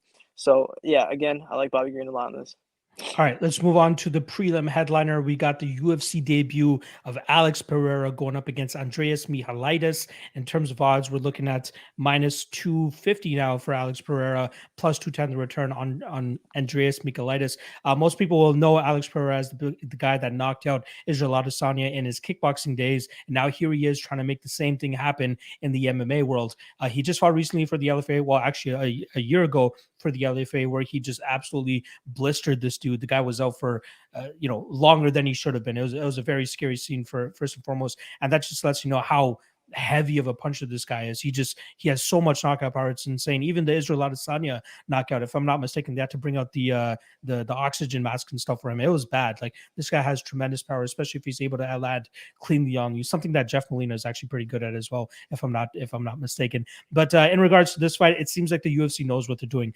Just like the Ian Garry fight with Jordan Williams, I feel like they're kind of setting up Alex Pereira to go out there and get a dub in his debut, try to add a highlight to his highlight reel so that he can build up a little bit more of a story if he's able to get together another 2 or 3 wins and challenge Israel Adesanya, who is already just laying waste to that middleweight division. Michailidis likes to move forward, throw big winging hooks. There are times where he goes to his grappling, but he's just not the greatest grappler, in my opinion. And not to mention, he's dealing with a big dude in front of him. Michailidis stands at 6 foot with a 75-inch reach. On the flip side, you got a 6'4" Alex Pereira with the 80-inch reach, and I think he's going to use that reach advantage every inch of it. Keep this guy on the outside, and then eventually find that strike that's going to put him down here. So I actually bet Alex Pereira inside the distance, so him to win by KO or submission at plus 110. Rather than paying the minus 240, minus 250 on him, I felt like the best thing to do was just take the prop. This is MMA. Crazy shit can happen. Pereira can go out there and slip on a banana peel, lose his fight or something like that. I would rather lose on a plus 110 than a minus 250, which is why I took him inside the distance, which I think is his best path to victory in this fight. So, yeah, I like Pereira. Pereira by knockout, plus 110 is what I bet. How do you like this one, brother? Yeah, again, I agree 100%, man. This is a fight I stayed away from as far as playing, just because I had Pereira, but the odds were too high in his favor to make it worth my time. The one thing that does concern me is the level of competition Pereira has been fighting in this sport of MMA. Obviously, he's done great things in kickboxing, 2 wins over Izzy, a win over Dustin Jacoby. He's a great kickboxer, but this is a different sport, man. So that striking will translate in a sense to MMA, but this is a different sport. I went and watched earlier this week when I was making my plays. I went and watched how do you say that dude's last name? Michailidis? Michailidis. Oh, I was way off. Michailidis. So Andres. I watched Andres' fight against KB, and I just wasn't that impressed. I don't see him. I didn't think his grappling was good enough to use against Pereira, right? So if we talk about the path of least resistance, if you're fighting a really good striker, you might want to try to grapple him. I don't think he's gonna be able to do that, man. I mentioned Pereira's level of competition he's been fighting. I think his last fight where he got that nasty check hook knockout that went viral, man, that was clean. But it was against a guy that was had an even record. I think he was 3-3 or 4-4. So that's one thing that does concern me. Obviously, he's pretty green to this sport of MMA, but he's being brought in to kind of play that heel of, this is a guy that knocked out one of the best middleweights, if not the best middleweight of all time. So I like that, man. I like that they're promoting that. But I'm gonna go do that prop bet you just mentioned though of Alex Pereira, by KO. That might be worth my time there. It's on guys like myself, like predictors, analysts, and guys that kind of just break down fights and bet on them to find opportunities to fade hype trains. Alex Pereira is a bit of a hype train. A perfect example is that we got last week in the PFL with Clarissa Shields coming into the MMA world, and she was a big favorite in her first fight and showed a lot of holes in that fight, but managed to persevere and then obviously get that finish later in that fight. But she showed a lot of holes in her ability to get back to her feet, and she's still struggling with that. Obviously, right? She's a freaking boxer. How much grappling training can you really get in time to be fighting people who have been doing it for the majority of their career? So I taped that Abigail Montez girl, better at plus 240 it was, and just felt that she could get this fight to the ground and really control it from on top, and she did a damn good job of doing so. And that's what I was trying to find here with Andreas Michailidis. Does he have the chops to go out there and kind of swing the upset against Pereira? And I personally couldn't see it myself. I didn't want to take the underdog shot on him. I think that this was picture perfect matchmaking for them to get Pereira a very solid win in his UFC debut. All right, Before we get to the main event here, I do want to remind the 170 live viewers that we currently have, make sure you guys hit that like, hit that subscribe. And I also have Jeff Molina's Twitter link in the description below. So rather than going to Twitter and typing in his name, you can just click on the description, click on that link, and then hit that follow, because he's really stepping up his social media game. And I was very happy that he accepted on coming on to the show today. And hopefully we can get him 100, 200, 300 more followers as well, because he definitely deserves it and he's on the rise. So hop on the train before it leaves the station, fellas. All right, main card time, Jeff Molina. Dude, this card is stacked, dude. I just looked at the card one more time to look at the main card. Holy shit. And we're kicking things off with Michael Chandler against Justin Gaethje. In terms of odds, we got minus 200 now on Gaethje, plus 170-ish on Michael Chandler. I'll kick this right off. The easiest play, probably, well, hopefully, knock on wood, we saw Johnny Walker and Thiago Santos go a full 5 rounds. Hopefully, we don't get 50 minutes of this fight. I parlayed the fight doesn't go to decision in this fight. I got it at around minus 300. I parlayed it with Dustin Jacoby, and I got minus 132 on that parlay right there. But that was like a no-brainer bet for me. As soon as I saw this fight drop, I'm like, there's no fight where Gaethje like goes. There's not often a fight that Justin Gaethje's in that goes a distance. And now you got a heavy hitter and Michael Chandler, who is more than willing to engage in these types of firefights. Let's do it, right? Like I do lean the Justin Gaethje side here. I do think he'll be able to stop the inevitable takedowns that are going to be coming from the Michael Chandler side. And then from there, we know what his game is. Chop down that leg, start marching you down, start stalking you, really start putting his punches together. Shout out to Trevor Whitman, who's really refined Justin Gaethje's striking game over the last little while, especially that performance against Tony Ferguson, picturesque performance there. And yeah, I think we're going to see him do the same thing here against Michael Chandler. Chandler always has that chance to land that blast hook or that wild shot that could potentially put Justin Gaethje on his butt, which is why I'd rather take the fight doesn't go to decision rather than taking Justin Gaethje. But I do think Gaethje has this one. I'm going to say Gaethje second round KO, but that fight doesn't go to decision. I have that wrapped up in a couple parlays, but in terms of serious money, I have it parlayed with Dustin Jacoby. How are you feeling about this one, and who do you end up seeing getting their hand raised? For the 50th time, I agree with that 100%, man. Let's go. Yeah. I love that take. I think anything past 5 minutes, I got Gaethje. I think what's kind of crazy to say is like they kind of swapped the ways that they used to fight. I felt like Chandler used to be a little smarter in there, and then we've seen in his last fight just kind of make poor decisions, like kind of Gaethje used to do, and just go out there and go guns a-blazing and end up getting caught. I think Whitman's done a really good job with Gaethje. He's doing something. I'm a big Whitman fan, and he's doing something called shifting, which like he puts weight on his rear foot to step his lead foot back in, and it's a good way to cheat head movement. He started doing that in the James Vick fight. I saw a breakdown not too long ago on it where Whitman actually talked about what shifting is, and that's what he calls it. It was pretty cool to see, and then I went and watched Gaethje's fights after the Vick fight, from the Vick fight on, and he has been doing that, man. It's a good way to cheat head movement and cheat power because you're stepping into the punch, and I feel like Gaethje, since that time, I'm sure it just wasn't that him being top that changed his game, but he's a lot smarter in there, using his fight IQ, and then the fact that he's moving his head a little bit more, having a little more motion on the feet versus just coming forward, I think is huge. So I like that Gaethje by KO in the second. I like it. Hopefully that fight doesn't go to decision no matter who wins, because I got a good chunk of change riding on that, Jeff. I hope somebody gets a knockout here. Before we move on to the next fight, happy belated birthday to your dog, Alfie. Funny enough, me and you share the same name for dogs. My dog's name is Alfie as well. Is it short for Alfred, or did you go with Alfie? Yeah, same with us. I got makes it sound like a butler.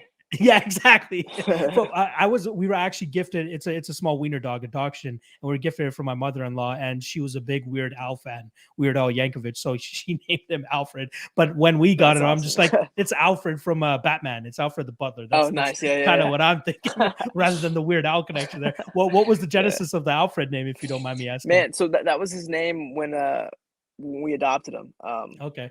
So we adopted him when he was like 8 months old, and I liked it. I was like, oh, that's fucking cool, dude. That's sick. It's almost like, it sounds kind of human, like it sounds like a human name, and I'm into it, but we're going to call him Alfie, but his real name is Alfred Molina. So yeah, exactly. That's exactly what we do as well. Alfie is kind of what we've been running with. I think the next wiener dog I get, I want to name him Frank. Just like it just throws people off, right? Like, Yeah. they're probably thinking of like a bigger dog or something like that. It's just this little wiener dog with little legs and stuff. I love those Whenever dogs. he's doing something bad, I call him Alfred. Hey Alfred. Alfred Molina, get over Yeah. here right now. All right, let's move on to the next fight here. The violence does not stop. We got Shane Burgos going up against Billy Quarantillo. In terms of odds, we got minus 190 on Shane Burgos, plus 175 on Billy Quarantillo. Now, I'm a big fan of both of these guys.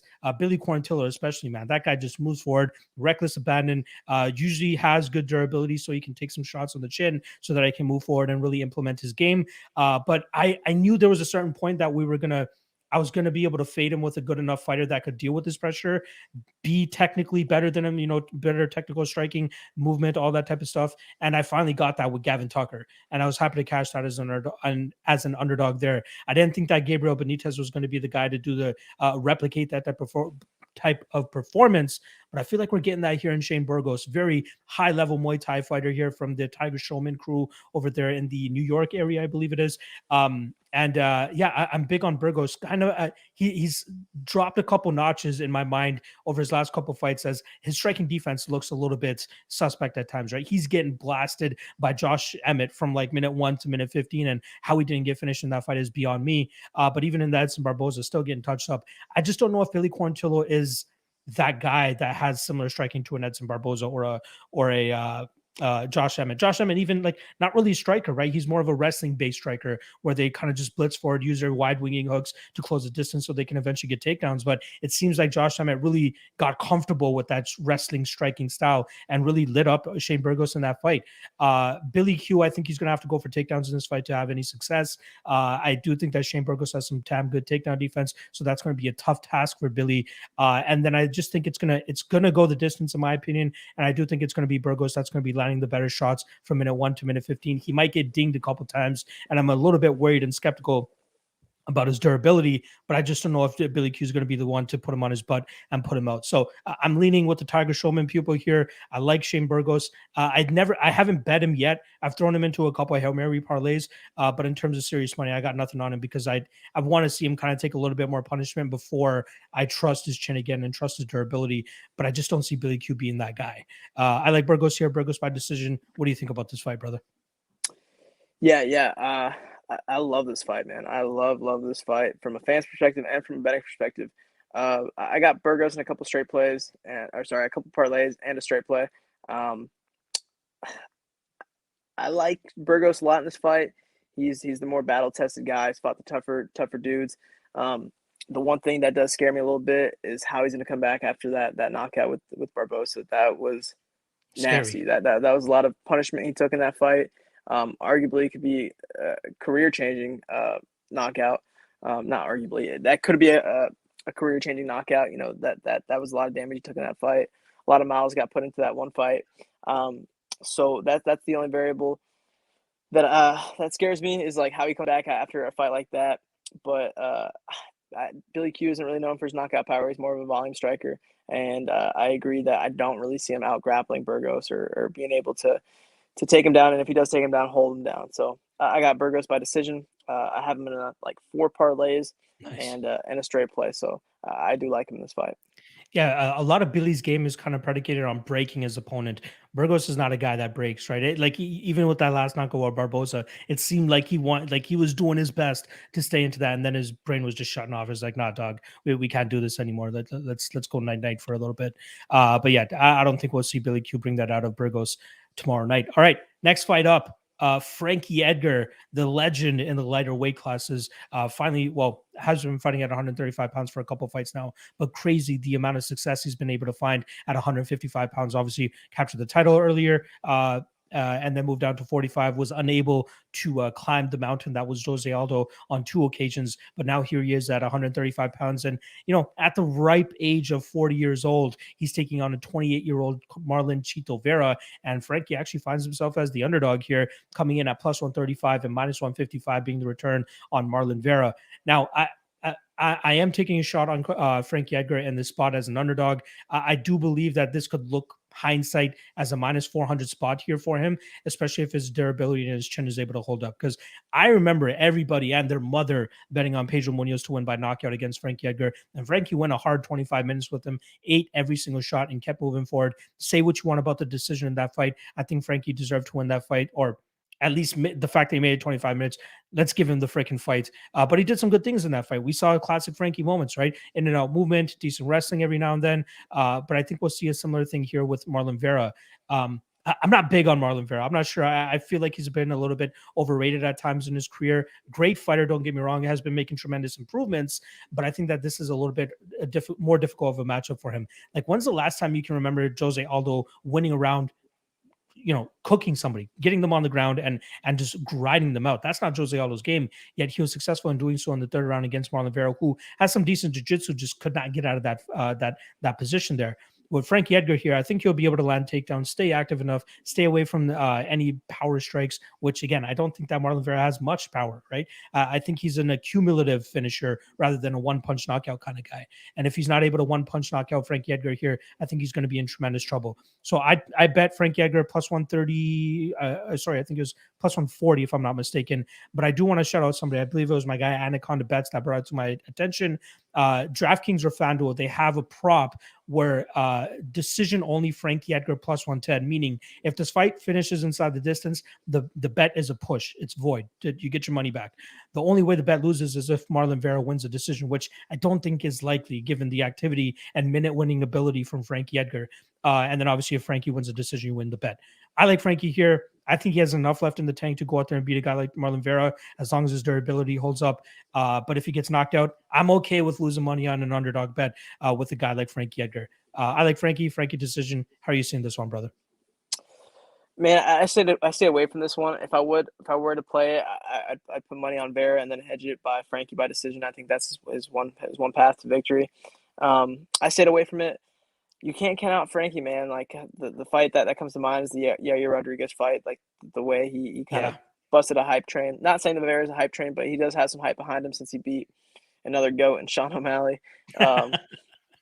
Man, I think Vera's good, but you're right. You brought up that Jose Aldo fight, and that kind of made me start thinking. It was like he was able to get cooked, as you said, and as we say at Glory, but by Jose Aldo, who's not really known for his grappling prowess. He's known for his amazing takedown defense. Has really good hips, if not the best hips in MMA. Man, the way he's able to stuff shots is just like surprising. Insane. Like just pure athletes. That little hip bump, I think he's one of a kind with that. But I think Vera's really good. I think he's skilled. Frankie's taken a lot of damage in the last couple fights, man. Another guy that arguably you can say that he took some career changing damage in those fights. He's a little older now. I think all those variables should be taken into consideration, especially at this point in his career. When's the last time Frankie fought? I wonder. He got knocked out by Sandhagen in February. Sandhagen. Yeah. And then had that close fight with Pedro, no? That was before that. Pedro was before that. Okay. Yeah. Yeah. I like Vera in this fight. Again, if I were to play it, Vera, straight play on Vera and then hedging it with Frankie, just enough to make some money off of it. All right. We're finally in disagreements about a fight, which is always great. But we'll see how it plays out tomorrow night. All right, 2 fights left. First of which is the co-main event, a women's strawweight strap on the line here. Rose Namajunas coming in as a plus 100 dog, or plus 105 dog now, minus 115 coming back on Weili Zhang. Very, very excited for this fight. The interesting thing is Zhang was actually a minus 200 favorite in their first fight, and the fight lasted only 78 seconds. And now people are just completely throwing out everything they thought about Weili Zhang and saying that Rose Namajunas probably goes out there and starches her once again. But I'm not sure how you can really say that, right? Like we saw 78 seconds of a fight where she got knocked out. And the funny thing about Rose Namajunas' rematches, like she's had a couple of rematches throughout her career. There's always a finish in the first fight, and then the next fight always goes 25 minutes. Like there's almost a little bit more respect from the opponent or something like that to not get a little bit too close or not get a little bit too lazy and end up staring up at the lights once again. I lean the Zhang side still here. I know she's moved down to fight ready. Shout out to Eddie Cha and Santiago DeFranco, obviously working with her. Obviously, we've been seeing the pictures of her and Cejudo and Figgy Smalls out there kind of just, doing work and working together. So you got to believe there could be a wrestling component that Zhang might want to implement here, which is interesting because we don't really see Rose go out there and deal with the grapple heavy approach, not since her fight with Carla Esparza, which was her UFC debut, which she got tapped out in the third round. With that said, Rose Namajunas has some very crafty and very nasty jiu-jitsu off of her back, and that's something that Zhang is going to have to worry about here. But I wouldn't be surprised to see Zhang kind of just switch it up. She has good enough striking that she should be able to disguise some nice takedowns behind it, and maybe get some takedowns and kind of steal rounds just based off of that. But man, it's very hard to build a ton of confidence on either side of this fight. I lean the Zhang side, and I actually lean the over 4.5 at -120 as well. I could see this fight kind of get drawn out. Like I said, a little bit more respect between each other for each other's power, and we could see a little bit of tentativeness maybe from either side. I lean Zhang. No bet on this fight though. Going to be a close one. It should be a fun one. But I think Zhang pulls it out and gets her title back. How do you feel about this matchup? Look, I'm in the same boat as far as staying away from this fight. However, I do have the other end. I got Rose taking this one. I don't think there's much to take away from the first fight as far as Wiley getting started pretty fast.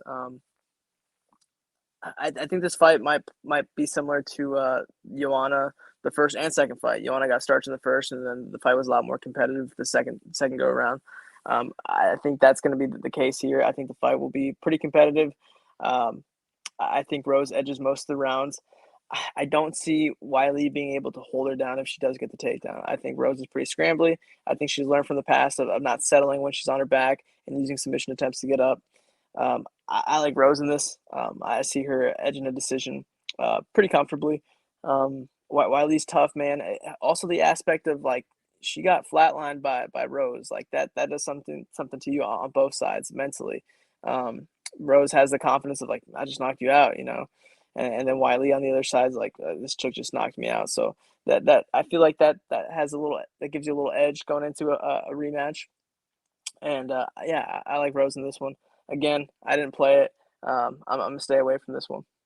Historically speaking, I think the statistic is there's been 9 immediate title rematches, and the guy who won the first fight won 8 times. There's only one person that actually sprung the upset, and that was Randy Couture. So some pretty lofty company to be with if Wiley Zhang is able to pull off this win. What about Stipe? Would Stipe be another one that yeah, actually, you're right. So I guess wherever I got my statistic was wrong. Thank you for quickly reminding me about that. That fight just came to mind. Yeah. No, you're right.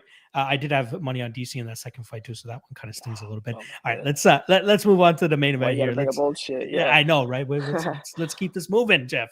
All right, right before we start this main event, shout out to the 200 live viewers that we now have. Appreciate you guys sticking with us on this Friday evening. Probably got LFA on the other screens since you guys are degens like me and Jeff. But appreciate you guys tuning in and hearing our breakdowns for this fight. As a reminder, make sure you guys hit that like, hit that subscribe, and then hit my man Jeff with the follow as well. The link to his Twitter page is in the description below. Let's give him some love over there and get that social media following up. All right, main event time, rematch. Kamaru Usman, Colby Covington. In terms of odds, we got -270 now on Kamaru Usman, +230, +240 is the return on Colby Covington. Jeff, I think these two guys are the most complete fighters inside the UFC. And I mean that with all respect to all the other champions, but great, improving striking from both guys, insane cardio, insane output, great wrestling.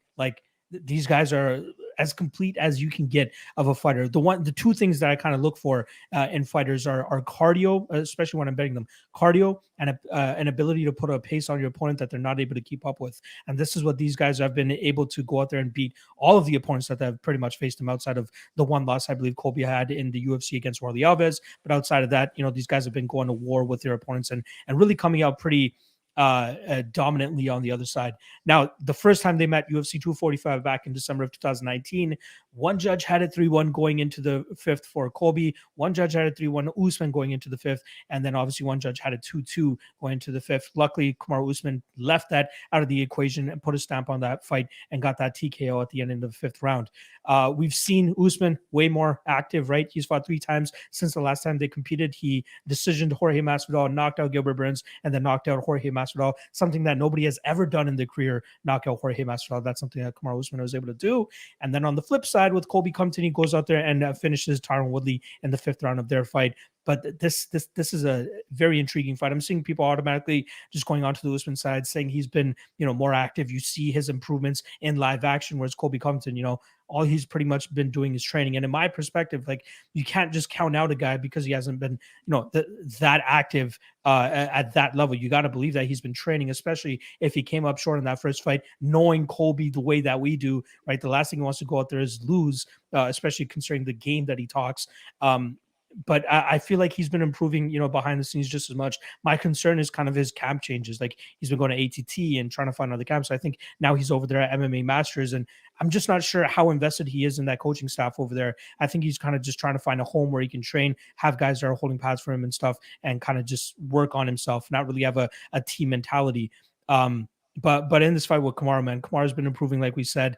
Great striking. I see it being just as close, which is why I'm not betting Usman here. I'm picking Usman to win, but I think the odds are just a little bit too wide here. I think this fight's going to play out way closer than the odds actually indicate. I honestly think that Kamaru could go down as one of the best welterweights of all time, and that's all respect to the Canadian god and savior George St. Pierre. But I think that Kamaru Usman can go out there and say Drake. Is he a welterweight, Jeff? With all the roids that this man's on now? Yeah, right. He's looking pretty big.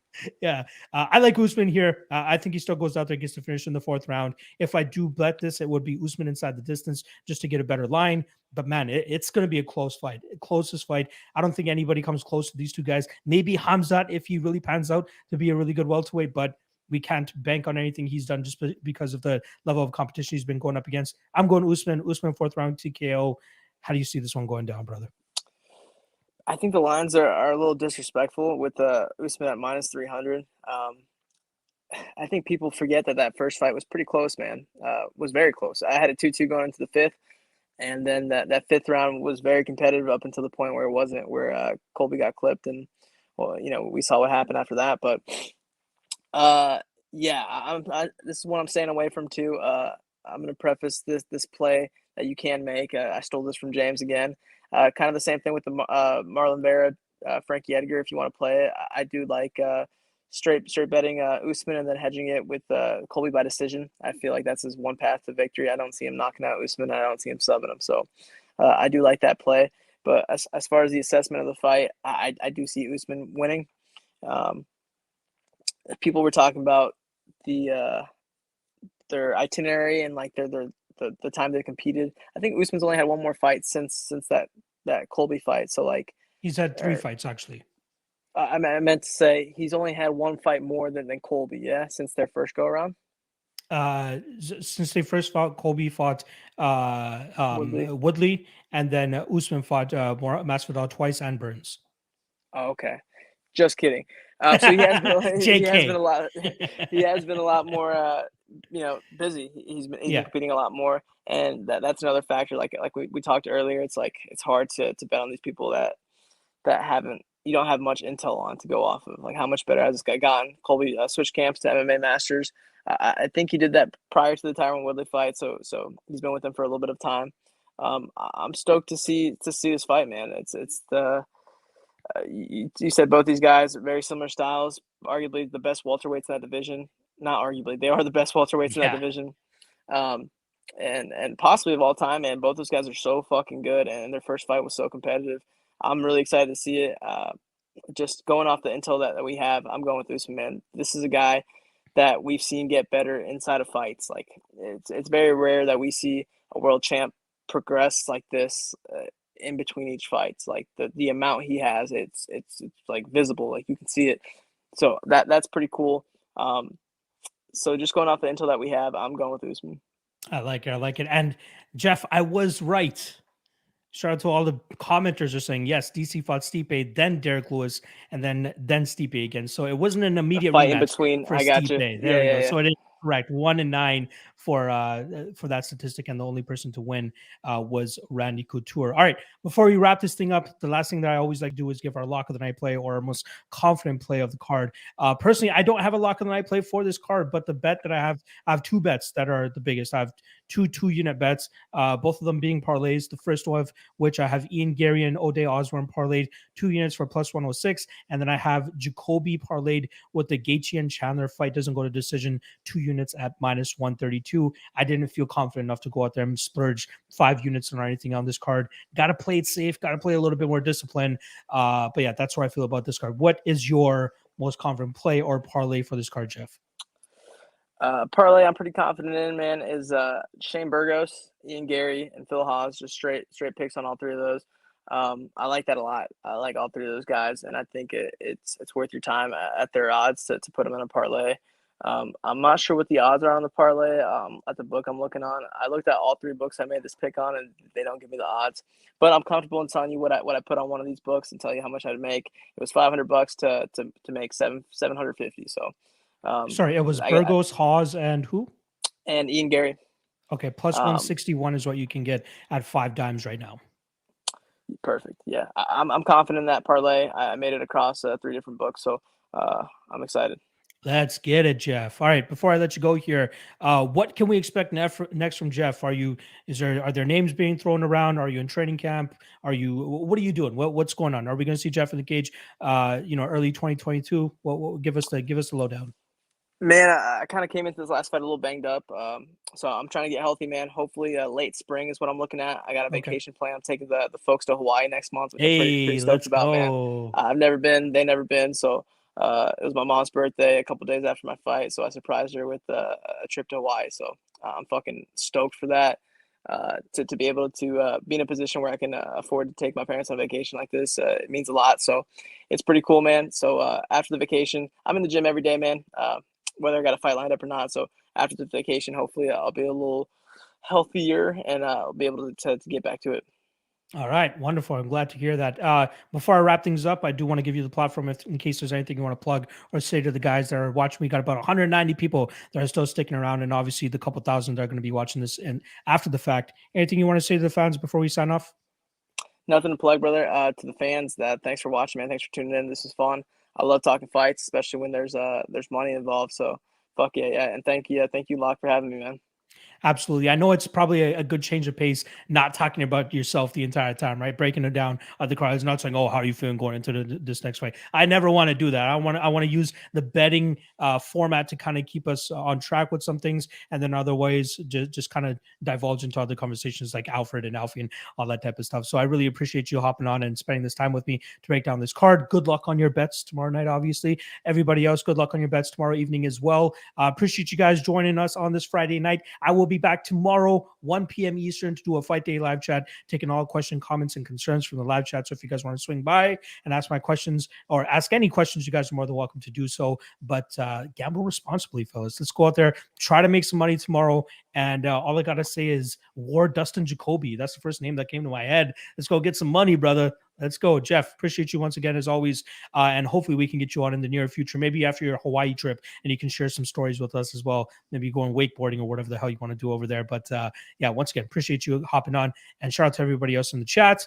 See you guys tomorrow, 1 p.m. Eastern. Let's fucking go. Man, thanks for having me, brother.